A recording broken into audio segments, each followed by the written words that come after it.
Kia ora no, I'm Rachel, welcome back to my channel where I talk about well-being and activism. Today this is the second part carrying on the sleep series that I started, so check the previous one out if you're interested. That one's just about this idea of coming back to caring for our sleep periodically, and here I am again coming back to caring for our sleep. So today I'm going to talk about what to do on the day after you've slept for crap, right?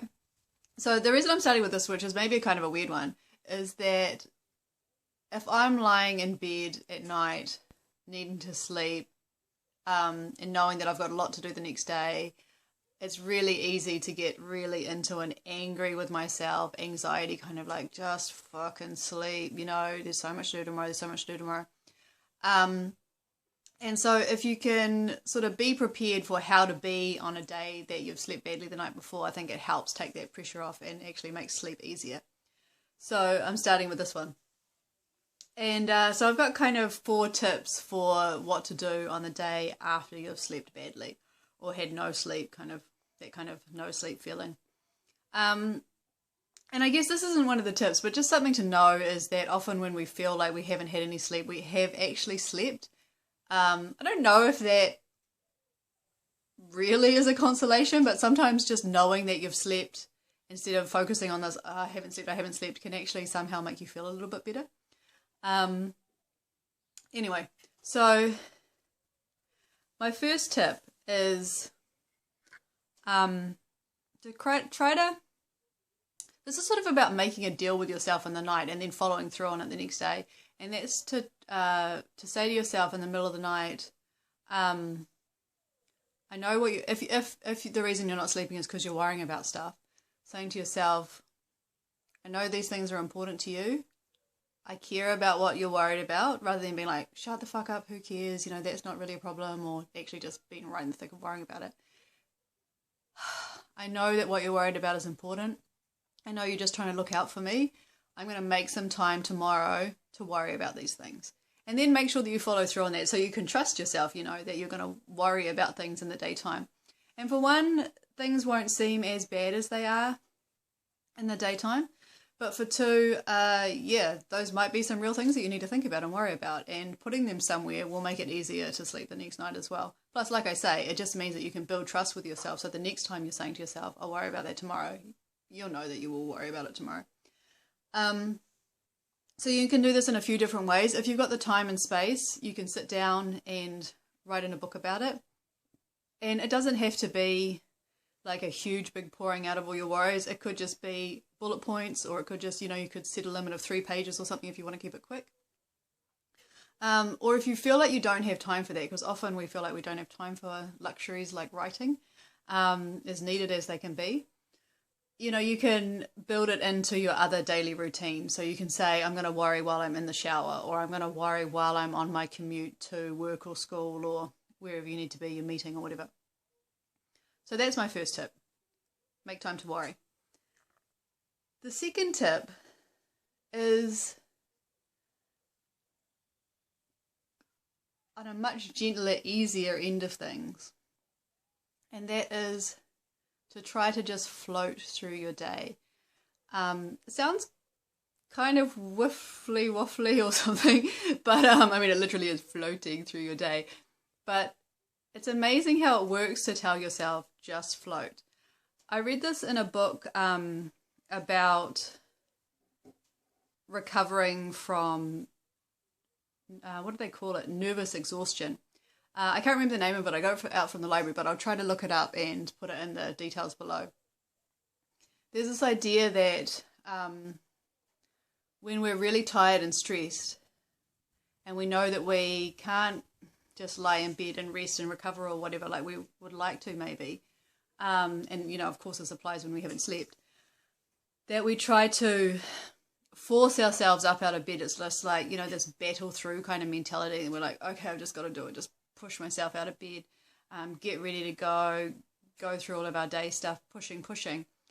And over time, that can actually put more and more tension into your body, and that's why people can sometimes just have nervous collapses where they are trying so hard to push themselves out of bed in the morning and they just cannot any longer. And so the advice is that if you get to that point, instead of thinking, oh, just fucking get up, like gotta get up, and trying to willfully force yourself out of bed, to go the opposite way and try to put no effort into it at all and just say, I'm just going to float out of bed. And you might have to do that for every step in your day, you know. I'm just going to float out of bed. I'm going to float into the shower. I'm going to float my clothes on. I'm going to float out the door, like every little step. And I've never been that bad into nervous exhaustion, but I found that idea of just floating super, super useful. And I've used it a lot, especially when I've been sleep deprived as a new parent. Just been, especially if I'm walking somewhere, I'll notice that I'll be like really tired and like really trying to just push my body down the street as I walk. And if I can say to myself, just float, it just puts this layer of ease on everything, where instead of in all this tension and push, you're just gliding down the street kind of thing. And just that's a really helpful thing to remind your whole body and your brain and your spirit or whatever that it's okay to just be and float down the street. You know, everything doesn't have to be a big effort.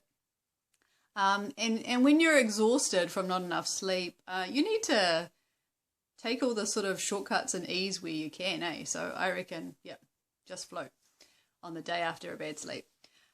So speaking of ease and shortcuts and stuff, another thing that I've learned and found really, really helpful is to cut back your to-do list.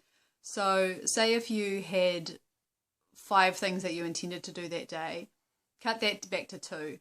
And maybe even if you had like 20 things you wanted to do that day, cut it back to 2, you know, like think of like what is really achievable, and, you know, anything else that you might achieve on top of that you can always call like bonus points.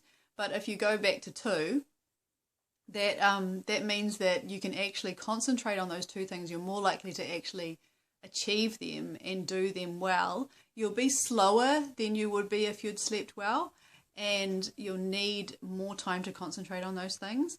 So if you give yourself that time by cutting back your priorities just to these couple of things, or maybe 3 things, you'll actually achieve them, instead of like looking at all the things on your to-do list and feeling like you should be doing all of them and just getting overwhelmed and stressed and feeling worse about yourself at the end of the day, probably going to bed with more worries and stress about it. It can be, if you've got a lot of stuff to do, it can be really, really, really hard to give up on your to-do list, but we're human and we have limits, and so it's about accepting those limits sometimes. So yeah, that's my second tip. And this final tip is maybe related to that, and it, in some ways I think of it as something that's quite relevant to a workspace, especially if you have kind of like an officey job with lots of emails and stuff. But I think even for a home space, it's useful, and that's try not to check emails or social media too much. Try to keep them contained into little short blocks in the day. Because something that I've, well, there's 2 reasons. For one, I read somewhere once that if you're regularly being interrupted by email and social media, like if you're getting alerts on your computer or your phone that have noise and stuff regularly while you're trying to concentrate on a task that you're doing, that regular disruption is actually as fatiguing as losing 8 hours of sleep the night before. So if you're already freaking sleep deprived, the last thing you need is to be fatiguing your brain with all this disruption, right? The other reason, actually this isn't one I was going to include, but another reason is if you're already trying to prioritize and cut down and just focus on a couple of things, having a lot of emails and ideas and stimulation coming in that makes you think like, oh, maybe I should be working on this, or I should focus on this, or I need to reply to this person, that's going to scatter you more as well, like, and make you feel like maybe your priorities aren't the right ones. Just trust your priorities. It's just one day. Go with those priorities and get them done.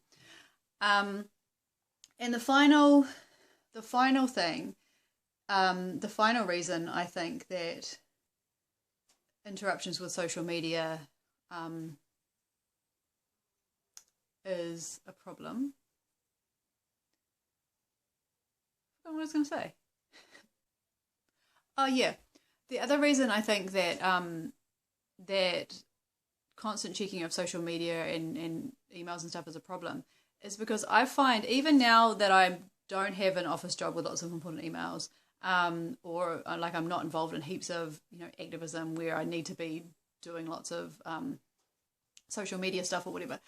I'm my primary focus is my child at the moment.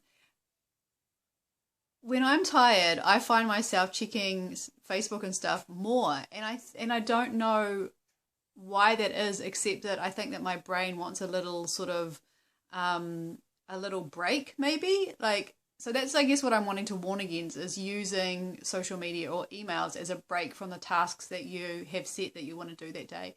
I think resist that and try to go the other way and notice that you're wanting to check your email or something to take a break, and instead take an actual break, like that might be staring at the wall or out the window, or getting up and making yourself a cup of tea, or going for a walk if you can, like take real breaks. And even if, like I say, even if they're just little micro breaks of staring at the wall, a break I think beats something like Facebook, which actually is just not a break at all. It's just more overstimulation.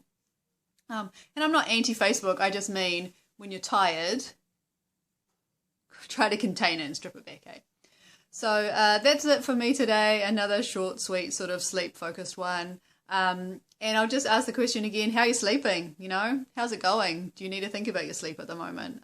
For me, sleep is always something I need to come back to. So let's come back to it again and again. Take care. I'll talk to you again. Noho ora mai.